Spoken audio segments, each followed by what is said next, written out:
фестивали дуюми байналмилалии эҷоди кӯдакону наврасон шукуфаҳои пойтахт то 26 июн давом ёфта, тӯли ин муддат иштирокчиён дар саҳнаҳои гуногуни муассисаҳои фарҳангии пойтахт дар бахшҳои рақсу овозхонӣ, навозандагӣ ва хониши бадеӣ ҳунарнамоӣ мекунанд. Иштирокчиёни он 80 нафарро ташкил мекунад. фестивали мазкур кӯдакону наврасони эҷодкорро сарҷам намуда имконият фароҳам меорад, ки онҳо маҳорату истеъдоди худро сайқал диҳанд ва таҷрибаи эҷодии худро табодул намоянд. ҷурабек Муродов, узви ҳайати ҳакамони фестивал, таъссуроташро аз баргузории ин чорабинии байналмилалӣ чунин баён намуд.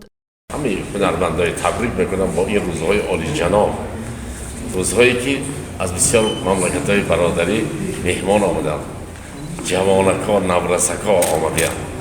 муқобили ҷанг фақат як чиз фарҳанг меистад, фарҳангу илм сулҳ мебиёрад. барои ҳамин рӯз ин хел фестивалҳо зиёд шавад, боз ваҳдати чиқаре ки устод Рӯзода гуфтанд, халқи олам дӯст бо мо гаштааст, ваҳдати халқи ҷаҳонро гум накун. ҳамин рӯзо расид. сарвари президента мо хати сулҳ олиҷаноб худо ба шукри ҳеҷ биз нагмона карсодем. ин чизҳо аз тамоми дунё бояд ки зиёд биёнд. тоҷикистони шиносанд, тоҷикистони донанд ки тоҷикистон фарҳангӣ аст.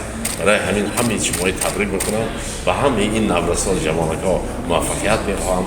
барои ташкилкунандаҳо бисёр ташаккур мегӯям ки ин хел чизҳо зиёд шудааст дар кор.